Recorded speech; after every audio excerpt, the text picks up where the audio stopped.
ఆస్తిని మేము 15,000 కోట్లకే కొన్నాం, 7,000 కోట్లు మిగిలిచ్చినాం అంటుంది. ఇది ఎట్లుందంటే మీ భూమిని మీ ఇల్లును మళ్ళీ మీరే తిరిగి కొనుక్కున్నట్టుంది. అంటే ఎంత సిగ్గు లేకుండా అబద్ధాలు చెప్తున్నాడు ముఖ్యమంత్రి అంటే 15,000 కోట్ల లోను ఒక ప్రైవేటు సంస్థ బ్యాలెన్స్ షీట్ మీద ఉంటే దాన్ని రాష్ట్ర ప్రజల మీద రుద్దిందే సిగ్గుచేటంటే ఎల్ఎన్టీ సిఎఫ్ఓను అరెస్టు చేస్తా అని బెదిరించి మేడిగడ్డ బరాజు విషయంలో నేను చెప్పినట్టు ఇంటలేరని చెప్పి వాళ్ళను బెదిరించి బ్లాక్మెయిల్ చేసి చివరికి మరి ఆ 280 ఎకరాల ప్రభుత్వ భూమి ఏదైతే ఇవాళ ఎల్ఎన్టీ చేతిలో లీజు రూపంలో ఉందో దాన్ని కొట్టేయడానికి ఈ దండుపాలెం బ్యాచ్ వేసిన ఒక కుట్ర, ఒక స్కెచ్ నిన్న ముఖ్యమంత్రి గారి ప్రకటన. ఎల్ఎన్టీ భూములు కావవి, అవి ప్రభుత్వ భూములే, అది ప్రజల సంపదనే. కానీ ఇవాళ ప్రైవేటు సంస్థ నెత్తి మీద ఉన్న అప్పును ప్రభుత్వం నెత్తి మీద, ప్రజల నెత్తి మీద 15,000 కోట్ల అప్పు ఎందుకు రుద్దుతున్నాడో ముఖ్యమంత్రి సమాధానం చెప్పాలి. ఆ 280 ఎకరాల భూమి ఏదైతే ప్రజల సొత్తు ఉన్నదో దాన్ని ఏ రకంగా రేపటి రోజున మీరు వినియోగించబోతా ఉన్నారో సమాధానం చెప్పి తీరాలి. వాటిని అమ్ముతారా, నీ అనుయాయులకు కట్టబెడతావా, మరి ఇంకెవరికైనా లీజుకి ఇస్తావా, నీ దండుపాలెం బ్యాచ్ కు పుట్నాలు బఠానీ లెక్క పంచిస్తావా అనే అనుమానాలు ఇవాళ హైదరాబాద్ ప్రజల్లో బలంగా ఉన్నాయి. నేను ఒక్క మాట సూటిగా రేవంత్ రెడ్డిని అడుగుతా ఉన్నా. కేంద్ర ప్రభుత్వం ఒప్పుకోలేదు ఎల్ఎన్టీ చేతిలో ఉంటే, అందుకే ఎల్ఎన్టీని తీసుకోవాల్సి వచ్చింది అంటున్నావు. మరి ఇదే కేంద్ర ప్రభుత్వం ఆనాడు కూడా ఇదే బీజేపీ ప్రభుత్వం ఉంది. మేము హైదరాబాద్ రాయదుర్గం నుండి ఎయిర్పోర్ట్ కు 32 కిలోమీటర్లు హైదరాబాద్ మెట్రోని పొడిగించాలని చెప్పి టెండర్ చేశాం. పూర్తిగా పనులు కూడా ప్రారంభించి శంకుస్థాపన కూడా చేసినాం. ఆ రోజు కేంద్ర ప్రభుత్వం ఏమీ అభ్యంతరం చెప్పలేదే. ఆ రోజు మున్సిపల్ మంత్రిగా నేనే ఉన్నా. మరి మాకు చెప్పిన అభ్యంతరం నీకెందుకు చెప్తున్నది? ఏమైనా కాయిదాలు ఉన్నాయా?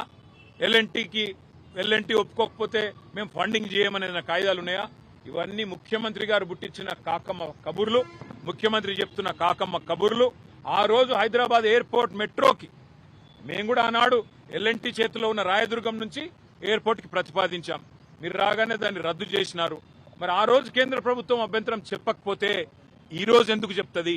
ఇదంతా ముఖ్యమంత్రి గారు అల్లిన ఒక కాకమ్మ కథ. ఖచ్చితంగా 280 ఎకరాలు కొట్టేయడానికి వేసిన ఒక స్కెచ్. ఈ భూదందాకు, భూమాఫియాకి ముఖ్యమంత్రి గారే దండుపాలెం ముఠాకు నాయకుడిగా మారి ఇవాళ ఎల్ఎన్టీ సిఎఫ్ఓను జైల్లో ఇస్తాను బెదిరించి మేడిగడ్డ బరాజ్ విషయంలో కూడా ఆయన చెప్పినట్టు ఇంటలేరనే ఒక కోపంతో చివరికి వాళ్ళ మెడ మీద కత్తి పెట్టి ఆ 280 ఎకరాలను లాక్కునే కుట్ర తప్ప ఇంకొకటి కానే కాదు. ఇందులో హైదరాబాద్ ప్రజల ప్రయోజనాలు లేవు, మెట్రో ప్రయోజనాలు లేవు. 22,000 కోట్ల ఆస్తి, అది ఎన్నటికైనా హైదరాబాద్ ప్రజల ఆస్తి, తెలంగాణ ప్రజల ఆస్తి. దాన్ని తిరిగి మనమే కొనుక్కోవడం ఏదైతే ఉందో ఇది ఉల్టా మన భూమికి, మన హక్కుకి, మన ప్రాపర్టీకి మనమే పైసలు పెట్టి తిరిగి కొనుక్కోవడం ఏదైతే ఉందో ఇది ఖచ్చితంగా పెద్ద కుంభకోణం తప్ప మరొకటి కానే కాదు. నిజంగానే ఈ విషయంలో చిత్తశుద్ధి ఉంటే ఒక సిట్టింగ్ హైకోర్టు జడ్జితో వెంటనే విచారణకు ఆదేశించాలని చెప్పి కూడా మా పార్టీ తరఫున మేము ప్రభుత్వాన్ని డిమాండ్ చేస్తా ఉన్నాం.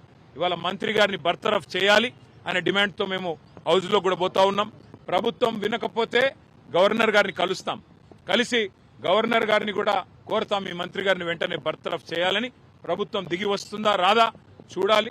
మరి లేని పక్షంలో తప్పకుండా క్షేత్రానికి కూడా పోయి ఈ సమస్యను ప్రజల దృష్టికి కూడా విస్తృతంగా తీసుకొని పోతామని చెప్పి కూడా మీకు తెలియజేస్తా ఉన్నాం. Thank you. We welcome all enquiries. 2.5 ఏళ్ళుగా ఒక మొత్తం భారతదేశంలోనే సముద్ర తీరం లేని ఒకే ఒక్క రాష్ట్రం తెలంగాణ అని చెప్తాడు.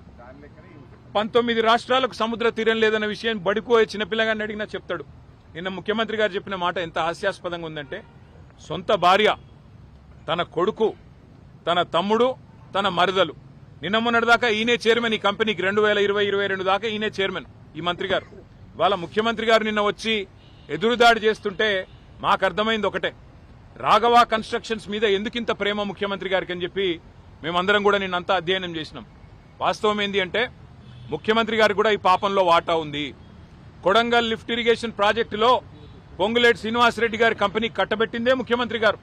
అట్లాగే ఇవాళ ఈ రాష్ట్రంలో 1 కోటి ఎకరాలు నిషేధిత జాబితాలో పెట్టి భూదందాలు, ల్యాండ్ స్కామ్లు ఇవన్నీ చేస్తున్న దానిలో ముఖ్యమంత్రి గారు, ఆయన అనుయాయులు, ఆయన చుట్టూ ఉండే దండుపాలెం బ్యాచ్ వాళ్ళ పాత్ర కూడా ఉంది. కాబట్టే పొంగులేటి శ్రీనివాసరెడ్డిని వెనకేసుకొచ్చి వాళ్ళ సభాసంగం వేయకుండా మరి ఇష్టం వచ్చినట్టు ఎదురుదాడి చేసే ప్రయత్నం ముఖ్యమంత్రి చేస్తా ఉన్నాడు.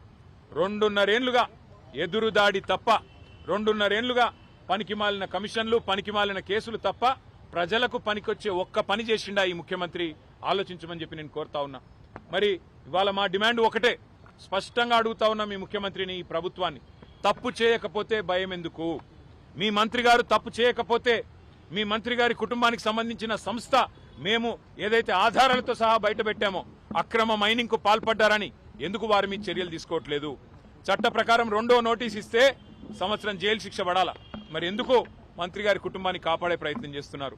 నిన్న ఒక ఆయన మంత్రి గారు లేచి అంటాడు, ఇది కేవలం 4 లక్షల రూపాయల ముచ్చట అని చెప్తున్నాడు ఒక ఆయన, మైనింగ్ శాఖ మంత్రి. సిగ్గుపడాల మైనింగ్ మంత్రి గారు. మొన్న అధికారులు రేడ్ చేసినాడు, అధికారులు ఈ సంస్థ మీద ఆ రోజు విచారణకు పోయినాడు, ఒక రోజే దొరికింది 32 లక్షలు.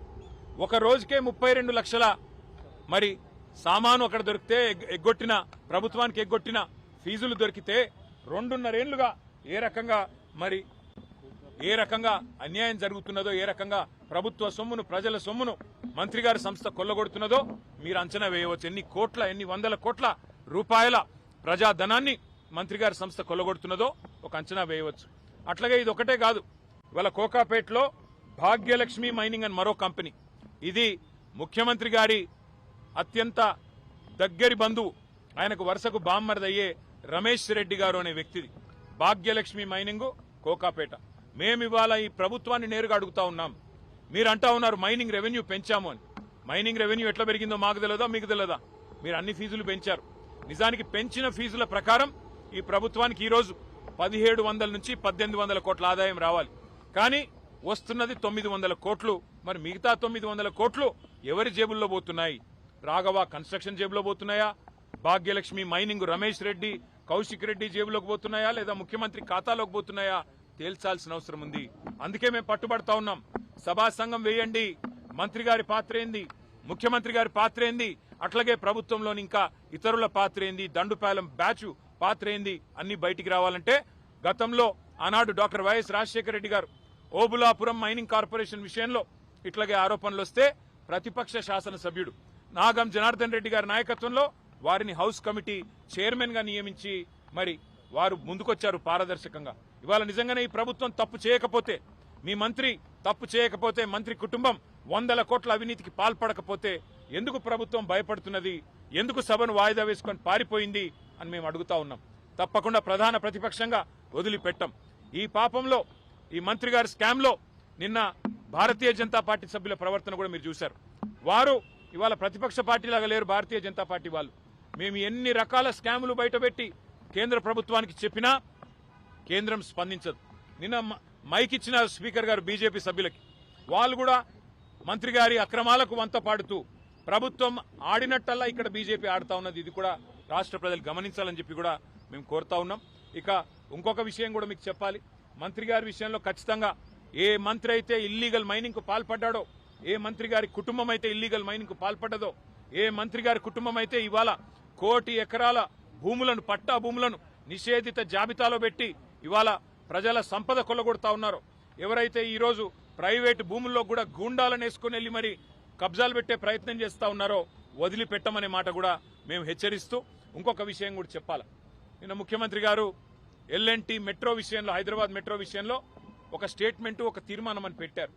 పెట్టి ఏకపక్షంగా మా అభిప్రాయాలు తీసుకోకుండా ఏకగ్రీవ తీర్మానం అని చెప్పి ఆయన డప్ప ఆయనే కొట్టుకొని వెళ్ళిపోయినాడు. వాస్తవం ఏంది?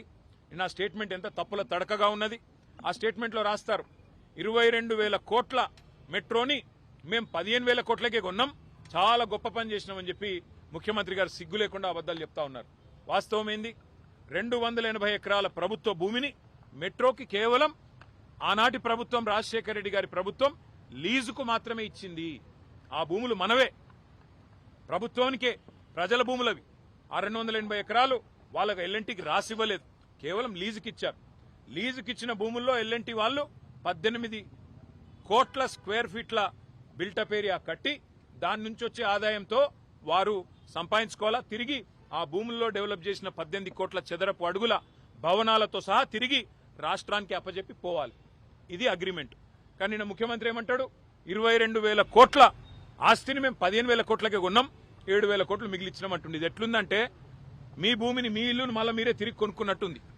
అంటే ఎంత సిగ్గు లేకుండా అబద్దాలు చెప్తున్నాడు ముఖ్యమంత్రి అంటే 15,000 కోట్ల లోను ఒక ప్రైవేటు సంస్థ బ్యాలెన్స్ షీట్ మీద ఉంటే దాన్ని రాష్ట్ర ప్రజల మీద రుద్దిందే సిగ్గుచేటంటే ఎల్ఎన్టీ సీఎఫ్ఓను అరెస్టు చేస్తా అని బెదిరించి మేడిగడ్డ బరాజు విషయంలో నేను చెప్పినట్టు ఇంటలేరని చెప్పి వాళ్ళను బెదిరించి బ్లాక్మెయిల్ చేసి చివరికి మరి ఆ 280 ఎకరాల ప్రభుత్వ భూమి ఏదైతే ఇవాళ ఎల్ఎన్టీ చేతిలో లీజ్ రూపంలో ఉందో దాన్ని కొట్టేయడానికి ఈ దండుపాలెం బ్యాచ్ వేసిన ఒక కుట్ర, ఒక స్కెచ్ నిన్న ముఖ్యమంత్రి గారి ప్రకటన.